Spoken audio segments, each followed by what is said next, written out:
You are now listening to a 302 Birds podcast experience, proudly powered by Tick Pick, Cut, and El Diablo Burritos of Delaware.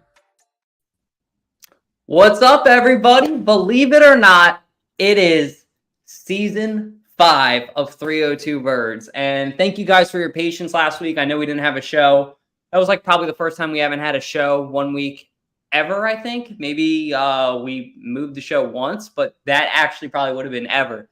So took some time to reset our minds, figure out what we want to do, get a nice direction, and we are about to be in the thick of the NFL season. So if you guys want to see us, hang out with us, we have a brand new calendar on our Instagram, all the events, everywhere we're going to be. You can meet us, hang out with us, all that fun stuff. But more importantly, the Phillies' new pitcher, Michael Lorenzen, just threw a no-hitter. So, I mean, we don't really have too much to talk about as a call-in wise, but I do want to thank El Diablo, as always, for sponsoring our podcast all year, the best burritos in Delaware. So I'll hit that intro, and then Jack, take it away after this. What do I want when I'm in the state of Delaware? Of course, El Diablo Burritos.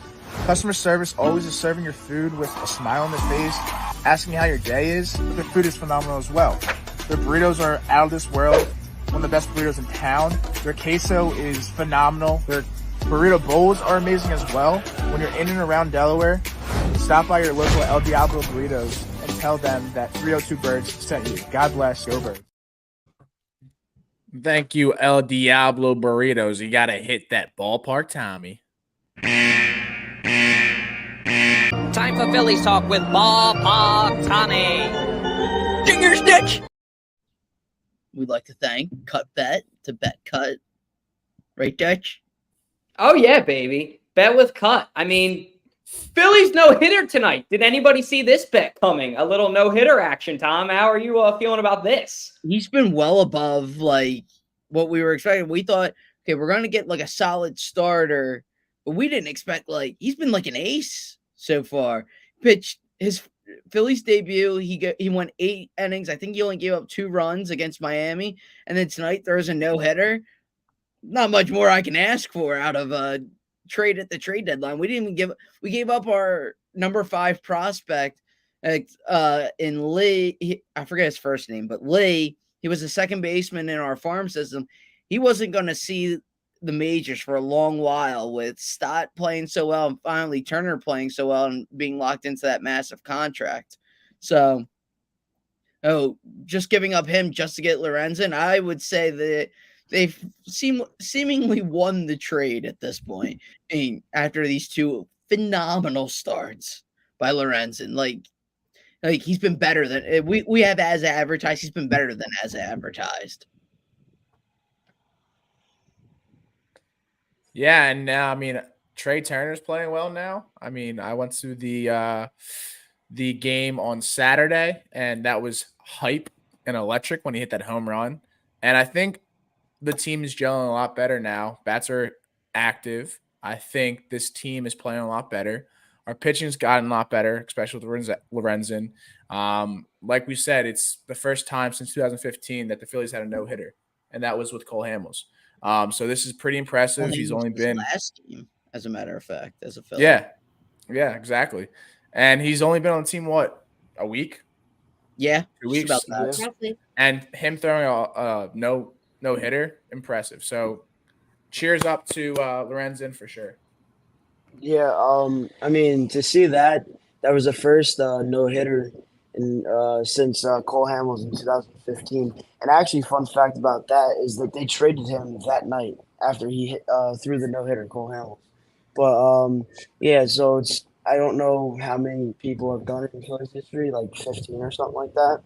Or something, I don't know how many.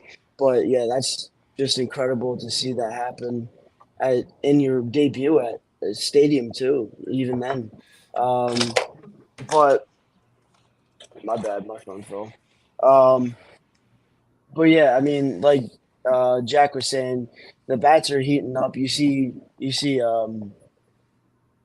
Kyle Schwarber swinging the bat well. You see Castellanos swinging the bat well. Bohm swinging the bat well. Trey Turner playing pretty well.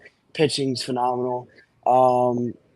And yeah, it's actually fun to watch the Phillies now, and hopefully that they can just keep this up because the more games they win, the better chance they have to make the playoffs.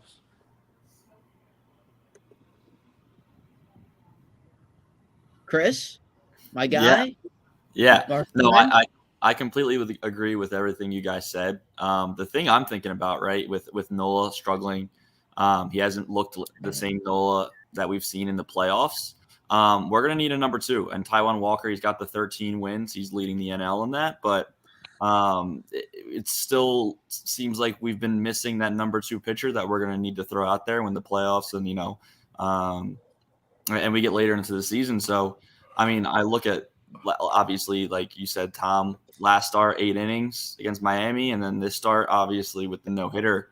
I'm not going to get ahead of myself, but we might have found that number 2 for the rest of the season because of the way that Nola's pitching. It's inconsistent. He's not looking like himself. So that's really what I'm thinking about is how are we going to get far into this postseason like we did last year and last season it was with the 1-2 punch with Wheeler and Nola. It was lock solid the entire postseason, really up until they got to the World Series and they kind of ran out of gas. But we've been missing that number 2 pitcher for pretty much the whole year, and we might have found him.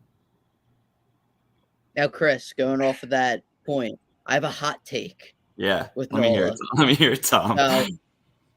He can only go like 3 solid innings. Then the 4th, 5th is when it all falls apart.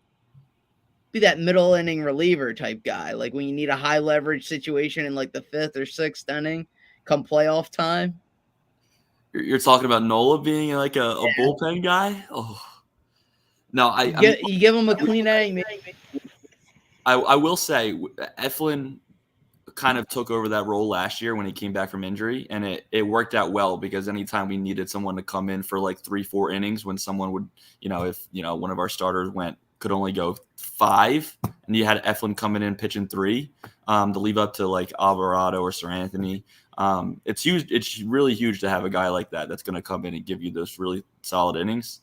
It could be a confidence hit though for Nola because I think his confidence is real low right now. And I think it is. Off topic, but I'm watching this like Phillies post game. They're actually digging up the mound to get the actual rubber out for Lorenzen. That's pretty cool. Chris, we talked about before the show started, and then Ash, you can talk. Pirates have tied it. Hell yeah! Holy shit! So I was telling you, we need the Braves. We are inching closer to the Braves, like little by little. I know it's going to be a tough order for that to happen, but I think we're only 10-ish games out now. At one point, we're like 14. We're not going to. I don't think the Phillies will catch the Braves. Let's not jump to that conclusion. Hey, we have to. I think we have the first wild card almost. I mean, it's us and the Braves. After that, right now we have the number 1 wild card. Right. We gotta chase something. Yeah, depends what San Francisco does. It's fair. For the viewers at home, and then Ashley can talk. I have a 5-leg parlay right now. Okay, it's for the Tigers to win. It's for the Cardinals to win. It's for the Phillies to win. It's for the Pirates to win and the Orioles to win. So right now, Phillies won. 3 out of 5 of those teams are like long shots to win a game every game. The Cardinals won. The Tigers are winning 9-4. The Pirates have tied it with the Braves, and then it's 3-2, top of the 7th with the Orioles game. So this is a huge bet. I put $25 down to win $1,000. So wish me luck. Anyway, Ashley, if you want to talk. Yeah, no, I totally agree with everybody with what's been said.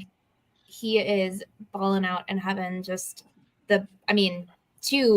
one fantastic start, and then obviously today the no-hitter. It does not get better than that. So yeah, I think our next one is talking about Trey too. Trey is balling. He is gaining traction. It's great to see. Exactly, and thank you to Philly captain. He brought it up on social media every time that he was at the plate last weekend.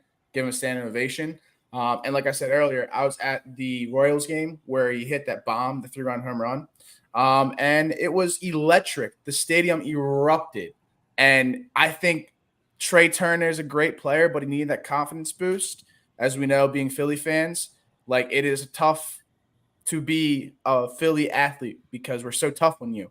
But I think Trey's gaining traction right now. I think Bryce Harper's playing really well, is hitting very well. So I think this team so far is playing really good offense, and Trey's playing great on defense too. So I'm excited to see what these next, couple weeks bring for us. That's all I got for that.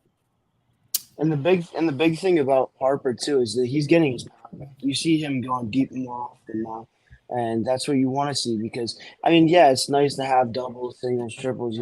He's not really a triple guy, but he's more of a double guy. But seeing him hit the ball is really, really, really nice to see.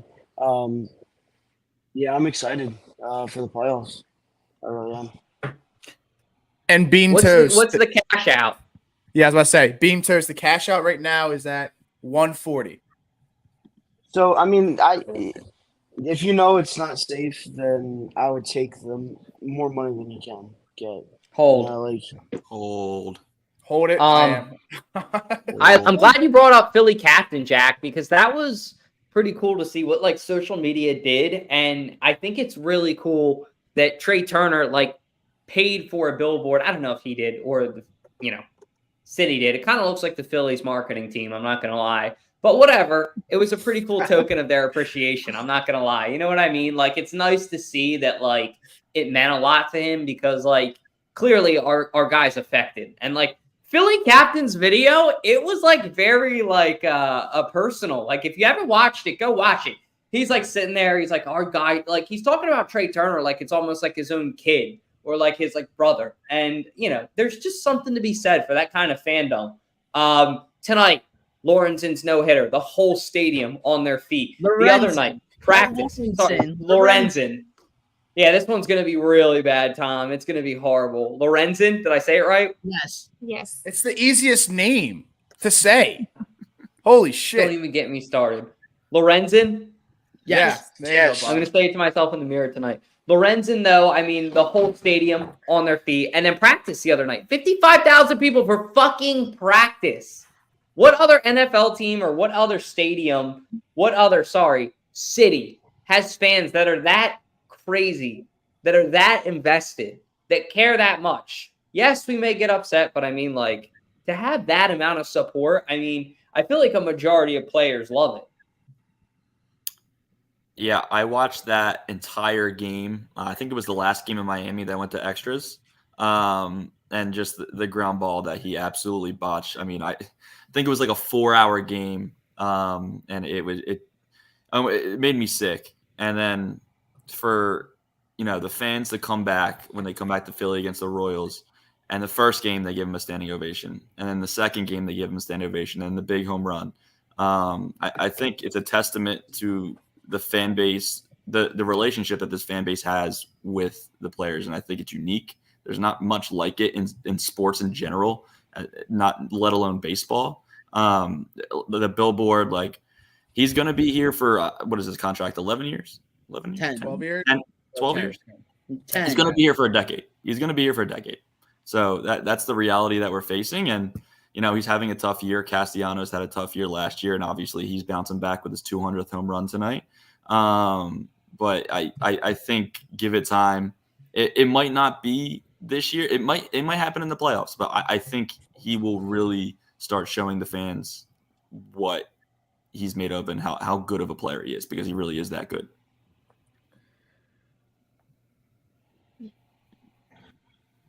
Yeah, I think you're right. I hope so too. I was interviewing a guy with KJ back in April. We went to it was the Phillies home opener. And he said, I interviewed him about it, Trey Turner, in the beginning of the year. I said, how do you think Trey Turner is going to do? Big acquisition. He said, I hope he doesn't crap it all out right after the World Baseball Classic. And I didn't really know what he meant in that moment. And I see what he meant now. He kind of used all that might, if you will, everything that he was, kind of saved up. And I think he'll bounce back too. I just think it's kind of I'll tell you what, I'd rather him go through this slump now than in the playoffs. Because if, I'm not saying that won't happen, knock on wood. I'm just saying let's get it out of the system now if it's going to happen. Oh, sorry, I'm stressing out over here. Yeah, He's got his bets going on. Jack's going through a midlife crisis. Holy shit. I mean, I get it, man. That's a really good bet. Well, we have Chris on the Phillies show need to too. get I want another to one of ask you, these. Chris. Yeah. In the media and all that, you hear this quote right here from Stott, just kind of talking about the fans and Trey Turner showing some appreciation. What is your thoughts on that? Like, kind of them kind of immersing themselves with this fan base and just kind of blending right in. Yeah, I think it totally helps the players. You like that picture right there. Every game where we win, you got Marsh coming out, you got Stott coming out, giving them a nice bath. I think it allows the players to kind of be themselves, and like you see that with Marsh, he's a weirdo, obviously. Stott, they seem like really good friends, and like the whole clubhouse kind of meshes together. And I think it really started last year in the playoffs, where they're in the clubhouse after a playoff win and they're dancing, and I think this team is really gelling, and I think the fans are really giving them that support that they need.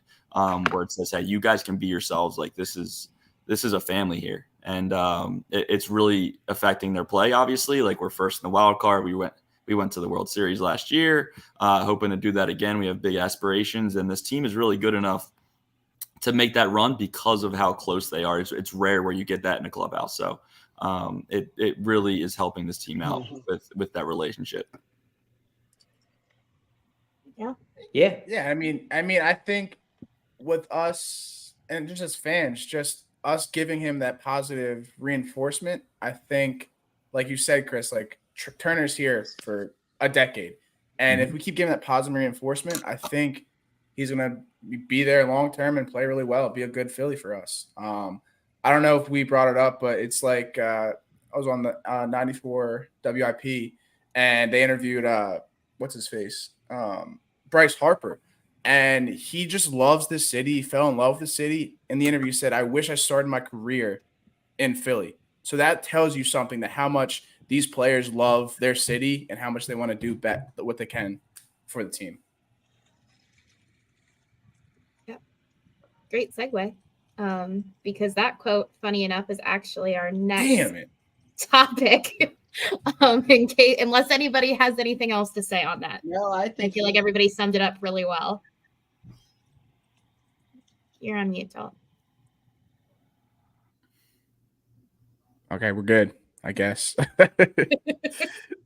Sorry, I wanted to say great transition. Yeah, I'm glad you brought that up, Jack. I mean, it was really nice that Bryce Harper said that, I thought. I mean, like, we've kind of immersed ourselves with him as a player, welcomed him with open arms, accepted him, and he's done the same thing with us as fans. And it's a love-love relationship. There's no hate there. That's the beautiful part about it. And, the fact that he said that he wished he started playing his career here, that says a lot, because the team that you're drafted to, you usually have, like, I don't know, how do I put it? A deep emotional connection with. And I don't know. It was nice to hear him say that. And it's really more nice to know that in baseball, there's these long ass contracts. And this guy's going to be here through what? Is it 2033? Is it? Or 2030? It's 5 years now. I think it's 2030. That's nuts. That's nuts. I remember when we signed him to that sophomore year in college, when we were all at St. Joe's, and, we knew how much of an impact it was going to be, but he's really been, the face of this franchise. I know Sean and I have talked about it all year. He has really stepped up as kind of like not only the face, but the recruiter. Like, this is Harper's team. He had an impact on drafting Stott. He's friends with a lot of these guys. And like Chris said, the locker room, it fits together well. So it's going to be very exciting to see what this team can do, because they're getting hot at a good time. The only person that I think needs to get hot now is just Trey Turner. Yeah. And even then, Turner's finally turning it on. He's finally learning how to field. He's finally learning how to be in control. That's one thing he hasn't really done all season is he hasn't really like been able to control his swings. He swings way outside the zone all every breaking pitch. When I was watching the first game of this homestand against the Royals would not throw him a fastball. The Royals just threw him curveball after curveball after curveball. And why is that? He wasn't staying in control, wasn't keeping a compact swing. He was just swinging freely. He needed to just kind of get that relaxation, start to have fun again. And that standing ovation, I think, finally gave him that joy of the game again. And because Dutch, baseball's a beautiful thing. Baseball's the greatest sport that there is. And you know what? When you're just having fun, it's amazing what happens. When there's fist fights going on in baseball, I'm watching. I'm just saying. Tough week for Nats fans. Tough week. Yeah, you got the Harper quote, you got the Trey Turner ovation and the home run and the no-hitter. Yeah. Tough week for Mets fans. I feel like, the Nationals suck this year. That's all I got to say. I don't really know. But yeah. That's everything we got for the Phillies, though. I mean, thank you guys all for joining us on the Ballpark Tommy segment. I want to thank Chris, as always, for joining us, taking time out of his day to give us his Phillies expertise. That's one thing we share in common. We won't tell you what NFL team he roots for. You'll just find that out during the fall if you're new. Chris, that's not even a team anymore. Chris, can you please pray for me? While you're on the show. I got you. All right, I appreciate it. Means a lot. All right, guys. See you, buddy. Take care, man. Have a good one. Prayer. However, I actually did not hear what team he said. But it's a team that let me just give you this little hint. It's a team that likes changing its name a lot. You just gave it away. That's like the easiest hint ever. Whose name? Never mind. You'll find out during the fall. Shawnee boy, you got the blue in the background. It looks very good on you. How are you feeling about James Harden? Expected to maybe not report to camp, now reporting to camp, then not reporting to camp. Now he's back to reporting to camp if he's not traded. In, out, all season long. What's your deal with this guy? Personally, I don't want him to be a Sixer, but if it comes down to it, I'll keep him because he's still James Harden. But if he doesn't get traded or he can't get traded, I think he'll show up. I mean, he's not just going to sit out because it's not like he's fighting for a contract or anything like that. He's just trying to get traded. But I don't think that's the issue. I do not believe in the Sixers this upcoming season. I feel like it's just going to be the same thing over and over and over again. Get knocked out second round. And I mean, I'll watch the Sixers still, and because I'm a Sixers fan, but I'm not really heavy set on them. I'm just not. I lost a lot of respect for Joel Embiid in general, just because he was really just fighting for that MVP award. That was it. He wasn't trying in the playoffs. He was being lazy, and he didn't do anything. In that game, in the game 7, how do you get blown out and only I just don't. I don't get it. Game 6 was his game to win it. Exactly. And James Harden not reporting to training camp, honestly, I'm happy to part ways with him because he has good games. He plays well here and there, but when it really matters, he doesn't show up. And I mean, he's one of our best shooters that we had, and the fact that he didn't really show up, really makes me want to get rid of him as soon as possible. Sorry. That's all I got to say. You're alive. You need CPR. I'm just choking. Let's kick it to Big Matt. You like that? I wanted to get something for the country hat. I'm still, you know what I wanted to use, really? Do you know the Jackass song? The da-na-na-na? But I can't do that because it's copyrighted. So that's all I got for you. But the country hat, man, I love that it's becoming a thing. It's my character. This is going to be my character, guys. Every single time you see me, I'll be wearing this shit. It's really going to piss off Cowboys fans. It's my favorite part. I know. Anyways. Yeah. On my you life. You really suck at Rocket League, by the way. You suck at Rocket League. I appreciate it. The people that I was playing with, they really weren't helping me out, so I was kind of carrying the squad. No, but James Harden, I don't even think you could classify him as one of our best shooters. I feel like every single game I watched, he was bricking the shit out of the ball. I mean, like, you know, he had those 2 good playoff games where he was dropping 45 and like 55 or whatever. But other than that, I can't remember a game in which we were like, oh, that's James Harden. You know, like I think the only thing that we'll miss from him is maybe his will to pass the ball. I don't know. I mean, he was a great passer for us, but I mean, he was not the James Harden that I thought we were trading for. So, I mean, it'll be really interesting. I really do hope that he shows up to camp. I mean, that shows that he still wants to win and he's not just going to be like a diva and just wants to like only like make money. I really hope that he shows up because that's going to show other teams as well that he wants to win. You know, it's not just like, oh, I'm going to hold out because, you know, I want money and I don't want to be here anymore. I think I respect that. I respect that about him because he wants to win, and him showing up to camp would solidify that statement. Yeah, like I don't know. I thought when I would watch him play, he's consistently inconsistent. Yes. Which is something that you cannot have if you want to win championships. So in my opinion, I'm not even as concerned about whether is he going to report or is he not going to report. It's more if he reports. The Sixers locker room right now, I truly feel like is shaky at best in terms of morale and all that stuff. I feel like if he comes in, I don't see it going over very well. And when you have a team that, in my opinion, is in the middle of an identity crisis because they don't know, they keep changing coaches and having the same exact result year after year after year. Honestly, I would be totally okay with him leaving. I say you rebuild. You keep Maxey and you keep Embiid. That's about it. You can't rebuild with Embiid though because he's in his prime right now. Rebuilding would take another 4 years off of him. Yep. You know, if you start to rebuild, true. if you rebuild now, you got to get rid of Embiid and get what you can for him, and rebuild around Maxey. Yeah, that's true.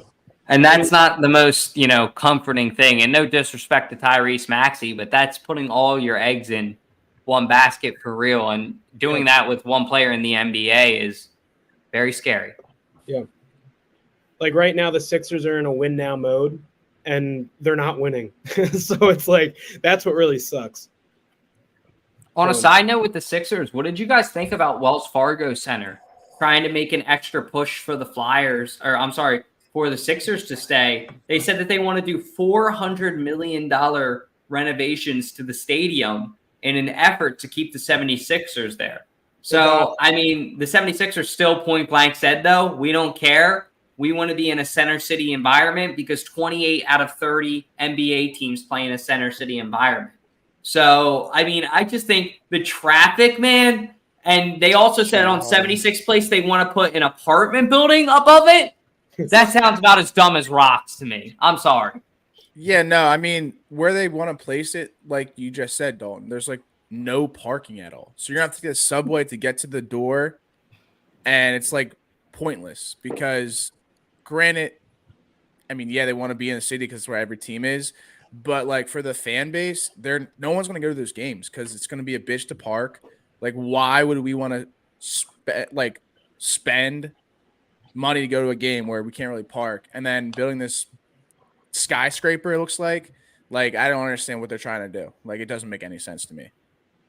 Well, if you read the comment section though of like every Philadelphia Inquirer document or post on Instagram, they're always like, oh, we don't want the we don't want you, like the Delco scumbags and all them Montco people and everyone from the suburbs and all that going to the games. But you know what? That's how that place gets loud. It's because, quite honestly, everybody's spending every last dime they have running an apartment in the city, so they're not going to the game. So it's the people from the suburbs that are coming to the games. And I mean, without Delco people, you wouldn't have the normal Philadelphian being like, "Yo, F you, dickhead!"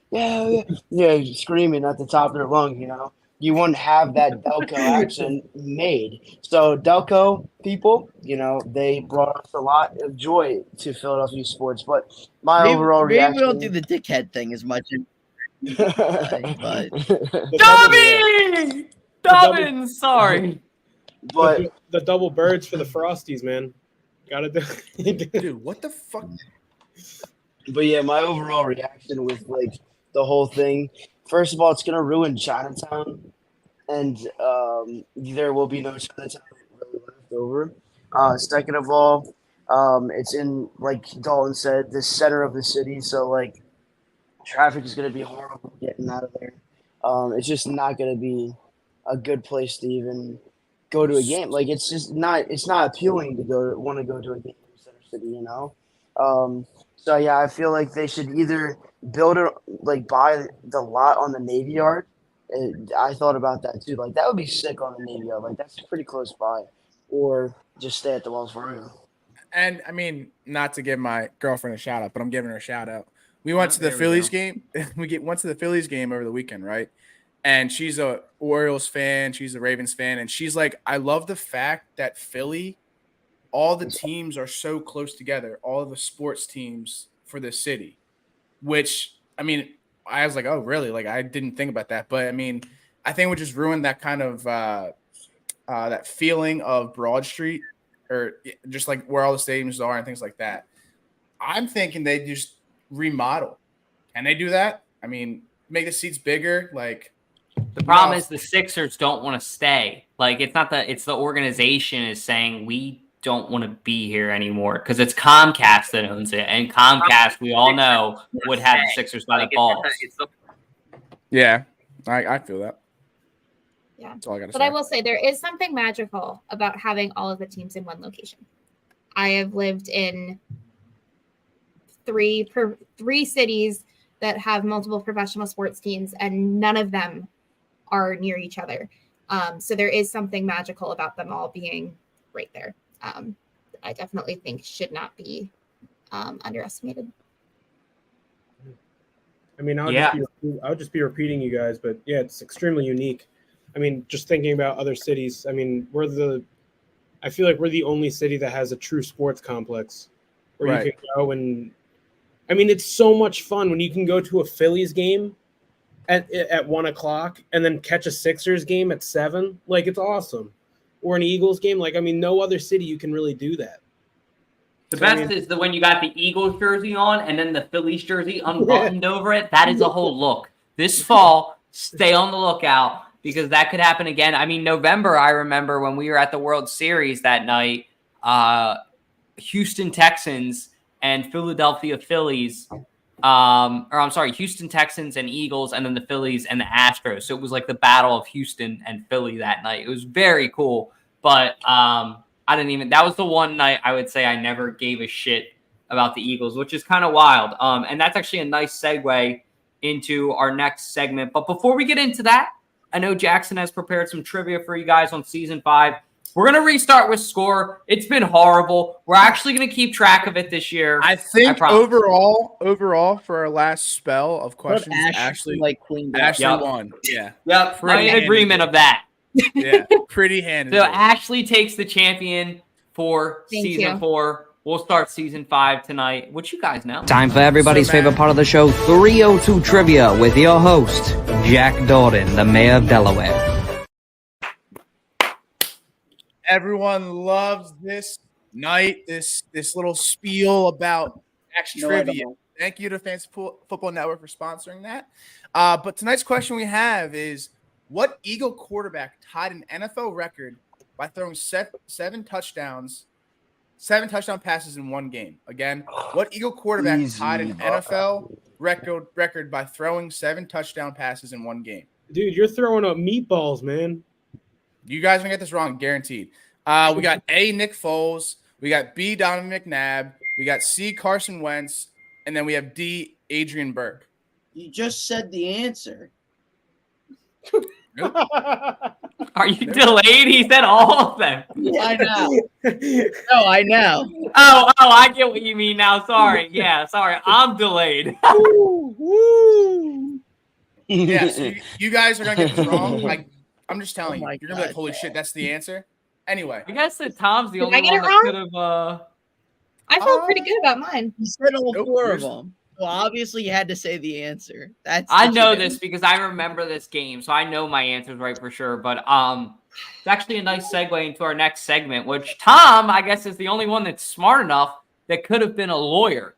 I actually brought in a lawyer to the show last week to talk about Jalen Carter. Nobody has any idea what's going on there. So let's take a look at that real quick. We don't really know what the legal situation is with Jalen Carter as a fan. We haven't really heard about it. I brought in an expert for you guys. I brought in a legit Eagles fan lawyer. Yes, I said that right. An Eagles fan lawyer. So not only can this guy defend you, but I mean, he's going to be with you at the tailgate too. I got to thank my guy, Bill, for coming on the show tonight from Legal Hands to the Face podcast. I'm doing good, Dolt. Thanks for having me on, man.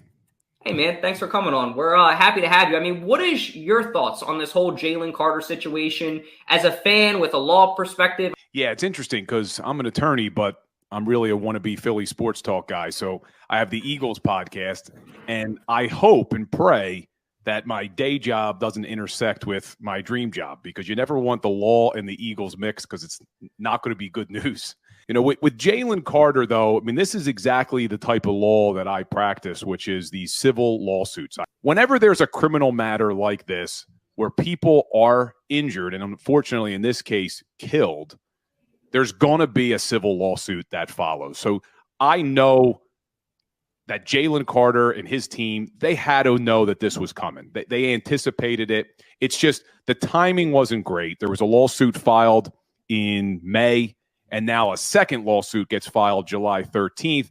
And fans, we hear the numbers. They're seeking over $40 million, and it just brings all of this stuff back into the news. The hard thing is for this guy is he was 21 years old when this happened. And obviously what happened was horrible, and our heart goes out to the families involved, especially the ones who lost a loved one. But you look at it from Jalen Carter's perspective, only 21 years old. He's 22 years old now. He's a young kid. He's trying to find himself. You enter the NFL, like you said, it's your first season. And I think it's human nature. He probably wants to start embracing the fans, wants to be liked. What's interesting, too, is this lawsuit. It's not only against Jalen Carter. You know, Jalen Carter was not driving the vehicle that Devin Willock was in when he passed, and was not driving the vehicle that Victoria Bowles, who recently filed the lawsuit, was in. The person driving that vehicle was a University of Georgia staffer named Chandler LaCroix. And LaCroix's blood alcohol content was twice the legal limit, came in at 0.197. Well, Jalen Carter, what he was involved in was racing Chandler LaCroix and then left the scene, but was not in the vehicle or driving the vehicle of anyone that was injured or killed. Not that it absolves him entirely, but it's important to note because he's not the only person that's being sued. In addition to Jalen Carter, obviously the driver of the vehicle, Chandler LaCroix, was sued past, so it's the estate of Chandler LaCroix. But they also brought lawsuits against the strip club that they were at, as well as the University of Georgia Athletics. And the reason they brought the case against the strip club is because most states, and Georgia is one of them, have what's called dram shop. And a dram shop action is if you can prove that a bar or a restaurant that serves alcohol served to a visibly intoxicated person, then they share in the responsibility. And then what they brought against the University of Georgia was almost a negligent entrustment theory, saying that they should have known that this person had a bad driving history. They never should have had them involved with the team and doing all these other things. I don't know how strong of a case that's going to be.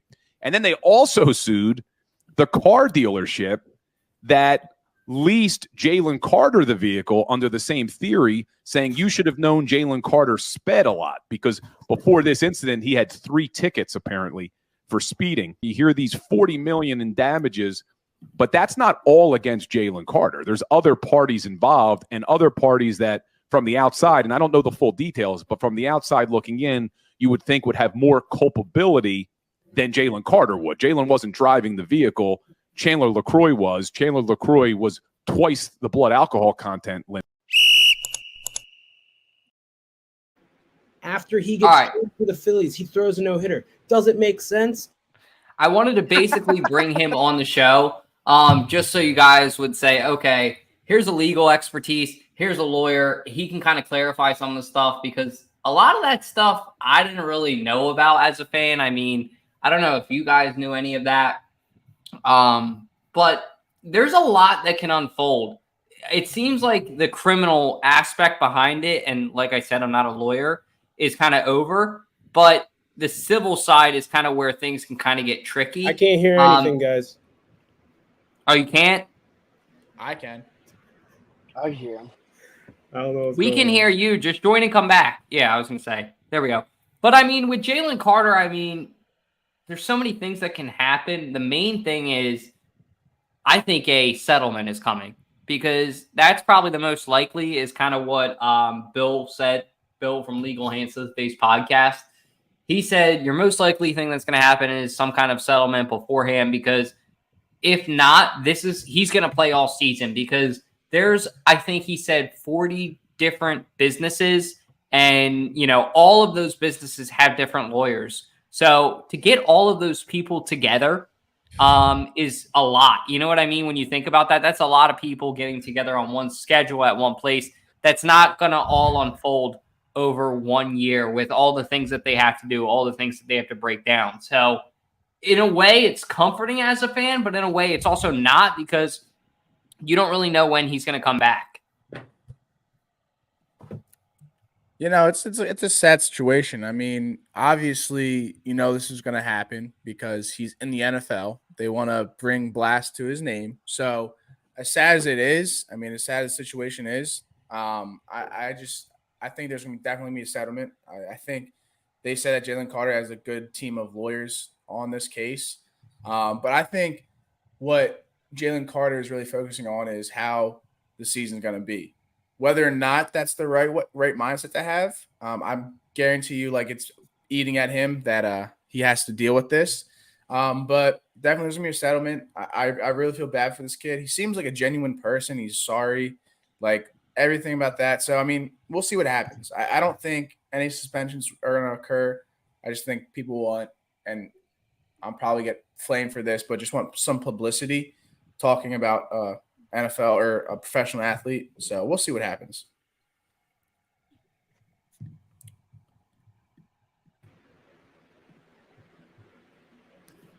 What do you think, Matt? I'm really hoping that we get to see him play. I think the whole situation's really shitty. And of course I want, what's best for the families that are suffering from everything. But I think that, if nothing's happened yet, I don't think anything severe is going to happen. The NFL still allowed him to be drafted. Clearly Howie was confident enough in the case, and I'm sure Howie worked with lots of lawyer buddies of his to figure out if this was a good gamble or not. And I'm excited for the fact that they're confident in him and that they're confident in the case, confident enough that he's going to be able to play. And I'm just super excited to see him because the reports coming out of camp, he's dominating. They're already saying that he's getting first team reps, and which is insane. Him and Nolan Smith. I'm just excited for all of it. Yeah, not only that, Howie Roseman went to college to become a lawyer before he became a GM. So, he knows a lot about the law himself. And like Matt was saying, I don't think if he knew it was that big of a risk to draft him, he wouldn't have drafted him. But he obviously knows it's not that big. It's a big deal, yes, but it's not that big of a risk to take. But yes, I'm very excited to see Jalen Carter on the field. He's shredding through the offensive line, first team starters. So doing that is just insane, let alone. But he's going to be a problem on the defense, 100%. How was that practice, Sean, that we went to? Like I said, over 55,000 fans for practice. No other team in the NFL you could see doing that. Eagles fans everywhere. We all know that we're the best fans in the world, and you just don't see people doing that.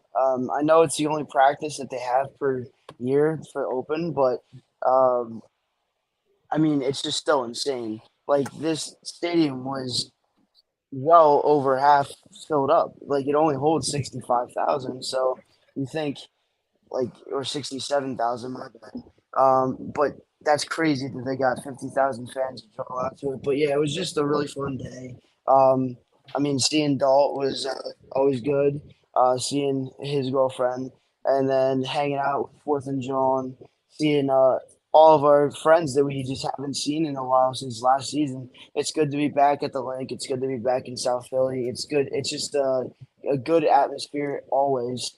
We all know this, but yeah, I mean, I did a pretty good job by talking to the fans and interviewing most of these people. So you'll probably see some clips on TikTok most likely if Dalt has them. But yeah, yeah, it was just a great day. It was a lot of fun, and it was cool to be back, like you said, Sean. Like everybody's Sunday dinner. There were a Cowboys fan there. There was a Cowboys fan there, though. I mean, that was interesting. I want to know how in the fuck security at Lincoln Financial Field let that in, because you got to go through the bag to get some kind of a blanket in with that. I mean, you're not hiding that. That's going to be seen in plain sight. So they had to somehow argue at the front probably. Some kind of banter went down where it's probably like, what the fuck are you doing? Do you know what the fuck you're doing? Like, there are so many other things that you could bring in here that would be better, and you're basically bringing in the worst thing. Like, that's like walking up to a bull in the color red and saying, fuck you, and spitting in its face. Like, it is not a good idea. It's not going to end well. So, I mean, when I saw that, I was just like, oof. But, I mean, like, the whole vibe, like, it was funny. It was all good fun. Nobody got hurt. Like, that's the storyline. Philly fans are crazy. Philly fans will fuck you up. No, nobody got hurt. We just booed them and had fun with it. And moreover, I think Marcus Mariota had a couple good plays that I wanted to say. He had a couple good runs I saw. It was good to see Jalen Hurts connecting with some of the wide receivers. He looked confident. And shout out to freaking Jason Kelce. Old as hell, still out there, looking like he's young as heck. And I love to see that because he's still got that young look on his face. Stallion. Yeah, I mean, that Cowboys fan had balls of steel to do that. I mean, I guess it was just all good and all fun, but if I was like a Cowboys fan going to an open practice for the Eagles, oh my God, I would be shitting my pants. Like, more power to him, even though fuck the Cowboys. Yeah, that guy had balls of steel. So, but I mean, I didn't go. But it was cool seeing like when Jalen Hurts came out and the whole stadium erupted. I saw that video. And I think, the vibes are buzzing. I think this team is going to be – and I think having Cowboys fan in their open practice adds fuel to the fire for this team's season. So I'm excited to see what happens this season. That's all I got to say. Practice? Talk about practice? Yeah, so somebody had to say it. I saw videos, countless. I had a couple of friends that went. When Jalen Hurts came running out of that tunnel, how loud that stadium got for him. He's going to be a dog this year, man. He's going to be a dog, DAWG. Like, he is going to – I can't wait. I mean, he has this fire lit under him. Apparently, he's making highlight plays left and right. I mean, I'm super stoked. Marcus Mariota, it's going to be okay. I've heard some really bad things, but I don't know, 55,000 fans for an open practice. That is outstanding. That makes sense, I mean, tickets are first come, first serve. I mean, you can't even find tickets for less than $400 to a game now because everyone bought them. Now they're just reselling them. It's crazy. I mean, we're just the best fans in football, I swear to God. I don't even think it's an argument. No other NFL team's doing that. There's not one other NFL team that's putting 55,000 people to watch a practice. Yeah, no. How much of that, though, do you guys think was for the Kelly Green jerseys? Because I did think of it. Like, okay, I'm not going to lie to you. Before before practice, the line to get into the store, Sean saw it was hefty. It was long as shit. Yeah, it was long. And then on the way out, me and Alyssa left pretty early, like I would say 8:30-ish. No, 8 it was like o'clock. 7:30. 7:30 you left. Oh, 7:30. There you go. Yeah. Yeah, it's fucking practice, like Jackson. Yeah. We're out. I'm like, fuck this. I'm getting a jersey. Store, we had a little bit of a line, but they had a actual huge supply of any player you wanted, all sizes. And I did think about it. I was like, I wonder how many fans came in, because even like I said, 7:30, most people were in their seats. You know me, traffic king. Deuces. All the fans, I'm like, fuck you guys. You guys are all sitting down. I thought I would get right in the store too. There was still a line to get into the store at that point. And I think that just shows too, like, this had to be the most attended practice ever for the Philadelphia Eagles, right? Like, this is about the size of the Philly Stadium. Philly Stadium's what, 60,000? No, Philly Stadium is 43. That's more Yeah. than Wow, holy fuck. Yeah. This Well, and, like, and it's cool. Like Dick's, I'm changing like Dick's Sporting Goods. I was there the other day. I'm going back on Friday, probably getting a jersey. But they had an abundance of Kelly Green jerseys for like, they had every player you can think of, like every big name player. So I'm definitely going to go there because it's probably cheaper than buying them at the store in Philadelphia. But yeah, I mean, I really think that, I mean, this team, I don't know, dude. It just feels something different, you know, with these rookies stepping up. Nolan Smith playing really well in OTAs. Jalen Carter playing well. I think this team, and we keep saying this, but I think this team's going to be a lot better. I'm excited to see what Sean Desai does for this defense. I'm excited to see what this team can do. I mean, I have a bet right now, 11-5, baby. 11-5 for the Eagles. So we'll see what happens. But it should happen. Wouldn't it be 12-5? It would be 12-5. Yeah, it would be 12. No, because they have 12-5. Yeah, well, I'm sorry. 17. I'm sorry. It's over 11 and 11. Oh, you're taking over. Oh, over 11 wins. Yeah, my fault. So you need 12-5 then. Okay. Or 11-5. I say or they go 11. I say they go 13-4. Yeah, this team's gonna look good. I mean, it's crazy. I say that's the record this year. But yeah, also speaking about that training camp, there was a Giants fan right next to our section in his Giants jersey, and he posted it on his like podcast or whatever, and Barstool Philly reposted it, and they said this guy really paid $10 to see the gravesite of his own team. Damn. God damn. Yeah, Boston Scott should have said hi to him, his father and son moment. What do you guys think about these Aaron Donald rumors? And Josh Jacobs? I mean, some of them I like, some of them I really don't like. Why don't you take it away first, Sean? You don't need Josh Jacobs. You have DeAndre Swift, Rashad Penny, Kenny Gainwell, and Boston Scott. So I don't want to hear about Josh Jacobs, really. I mean, he's a great running back, but you don't need him. Aaron Donald, yes, he's a talented player. He's a phenomenal player. He's one of the best defensive players in the league. But you would have to give up a lot. You would have to give up next year's first round. You would have to give up probably 2025 second round. So to get Aaron Donald, it's going to be a long shot. Yes, it's definitely possible, but do you really need him on defense? I mean, it wouldn't hurt to get him, but yeah.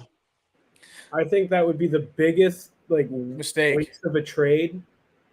He's saying that he wants to retire in the next 3 years. The amount that we would want to have to give up for him, plus the contract that we would be taking on. I mean, we don't need him. I really think our defensive line is so deep and so young that I really do think trading for him would be the worst possible thing we could do, because what would we have to give up for him? And then we would have to tackle that contract. I just don't get it. Give up Jalen Hurts for Aaron Donald. And then, I mean, Josh Jacobs, yeah, that'd be awesome. But what would be the point of getting Josh Jacobs if we went out and got 4 different running backs? I don't see a reason for it. Yeah. Not either of these guys. Yeah. Sorry. Go ahead, Jack. Yeah. I mean, our running back room is stacked, I think, right? DeAndre Swift, Rashad Penny, Boston Scott, Kenny G. I don't think we need another running back. Our defensive line, I think it's going to be a lot better than last year if Jalen Carter shows up. So I don't really think we need Aaron Donald. Yes, it'd be nice to have him on the team, but like Matt said, we're going to have to give up so much to get him, and I don't think it's worth it. I mean, we filled some holes on the defense that we needed a couple days ago with Miles Jack and what's his name, Cunningham. So I think right now, making this blockbuster trade, I don't think it's worth, anything right now. I think our team is good how the way it is. But with Miles Jack and Cunningham that we just picked up or whatever, that may be a big question mark for like Nakobe Dean, because I feel like Nakobe Dean was supposed to get that start this year. So we'll see what happens. Yeah, I think you guys all are right. And last but not least, our final segment of the night. But before we get to that, I do want to kick it over to Jackson to reveal some of the results. Time for everybody's favorite part of the show, 302 Trivia, with your host, Jack Dordan, the mayor of Delaware. Again, thank you, Fantasy Football Network, for sponsoring that. The question we have for tonight is, what Eagle quarterback tied an NFL record by throwing 7 touchdown passes in one game? Easy. What Eagle quarterback tied an NFL record by throwing 7 touchdown passes in one game?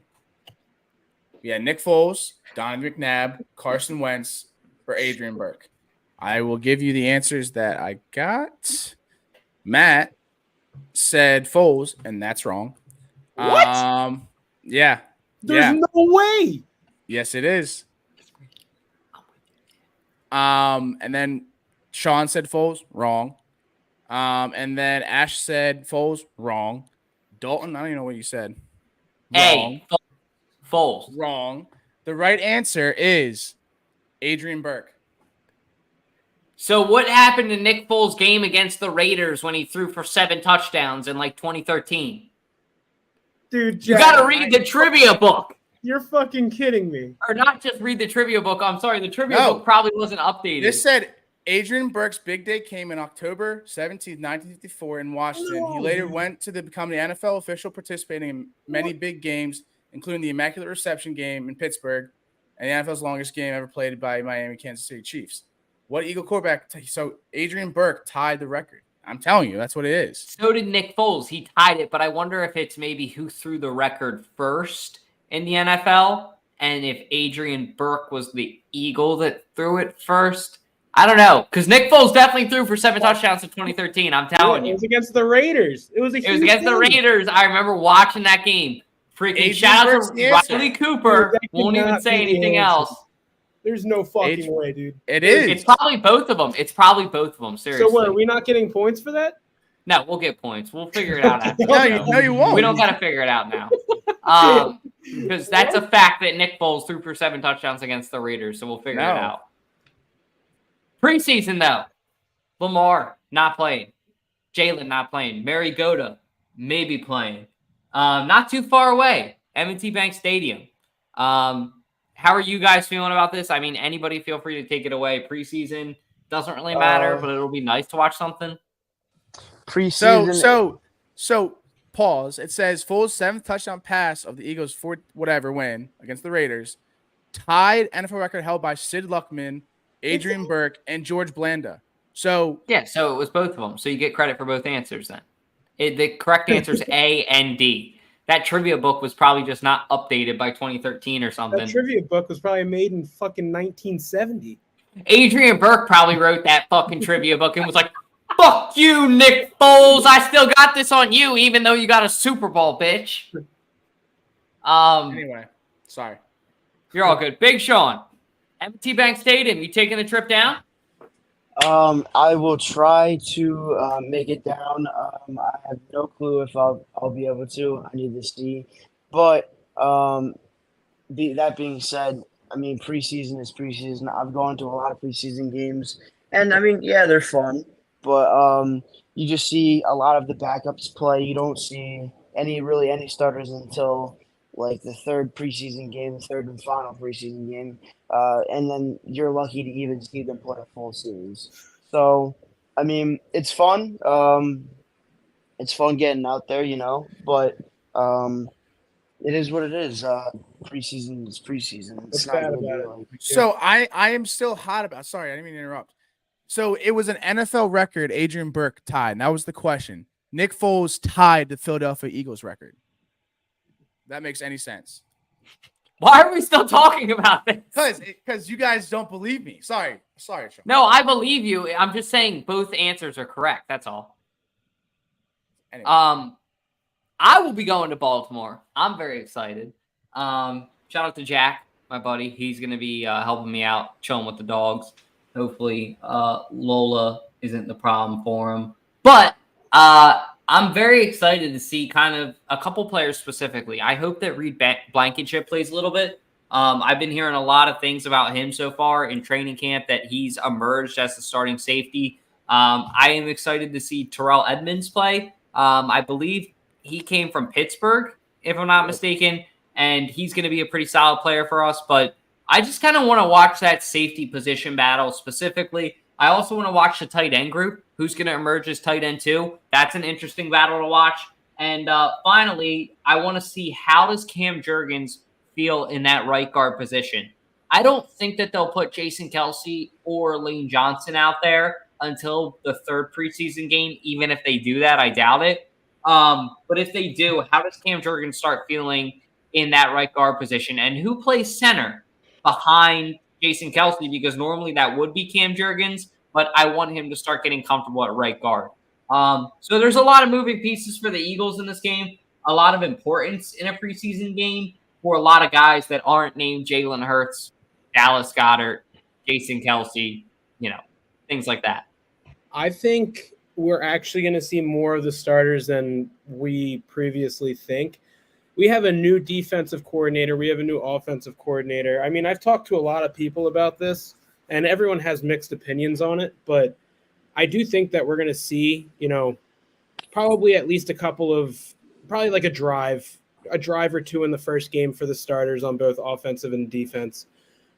Second game, I can imagine us seeing probably 4 or 5 drives, maybe like a quarter worth of first teamers. And then third game, we won't see anything. I only say that we're going to see starters though, because we have new offensive and defensive coordinators, and they have to get used to the play calling. They got to get used to how they sound over the mic, with the crowd in the background. I don't think they're just going to wing it first game of the season, because they're too good of a team to do that. I think they need to practice it out and, get comfortable.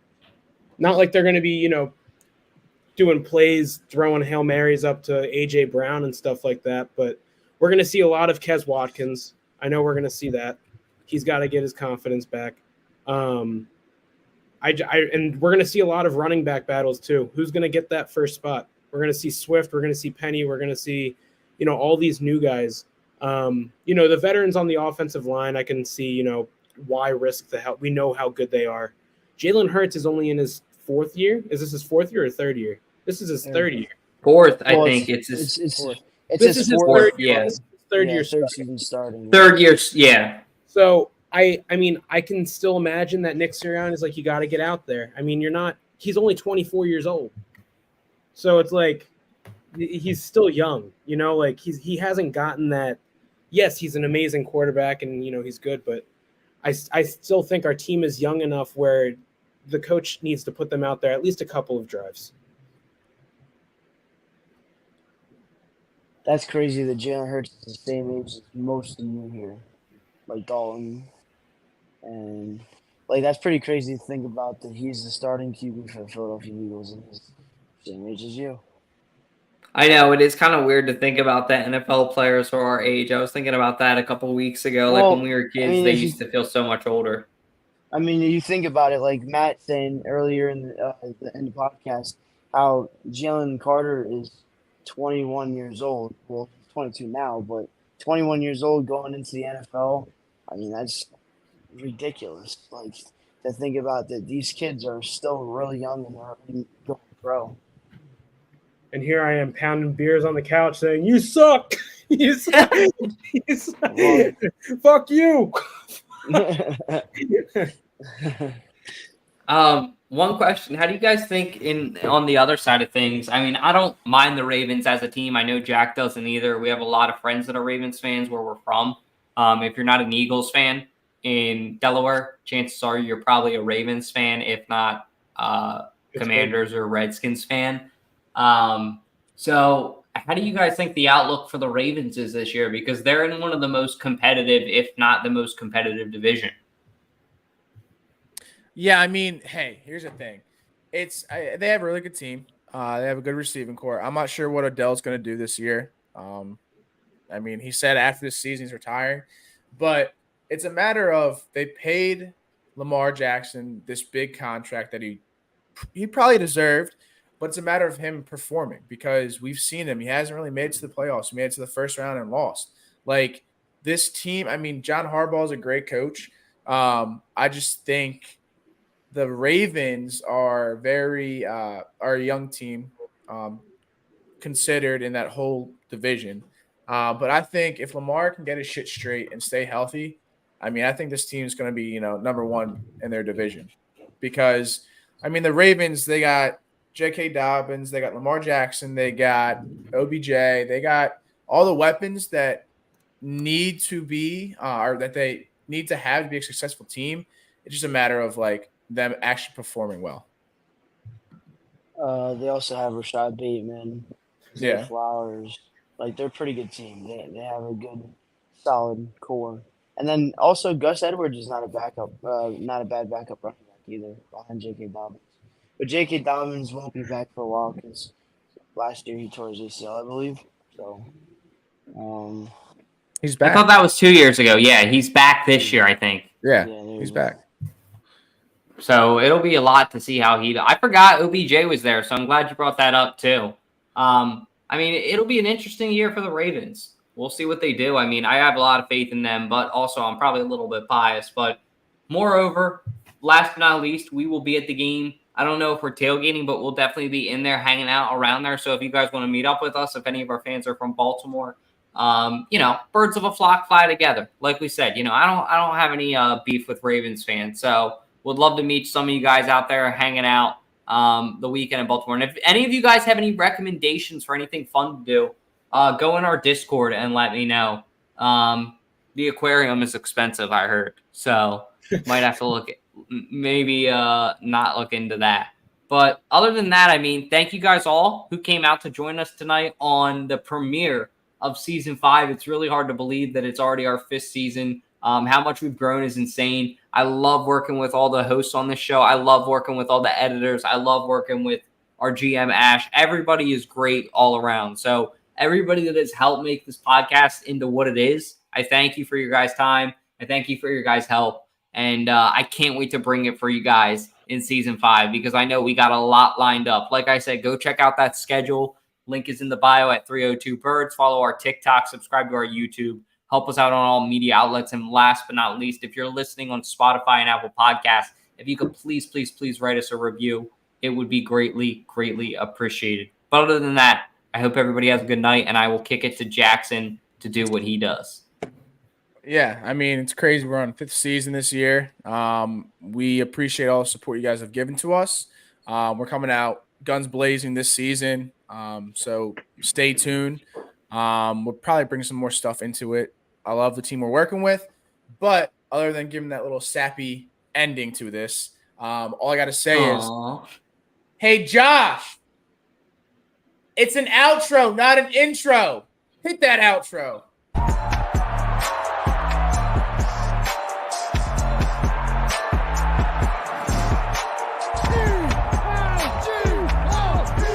Go Birds. Yeah, man. Yeah, bird. Make it a hug. Do your stitch.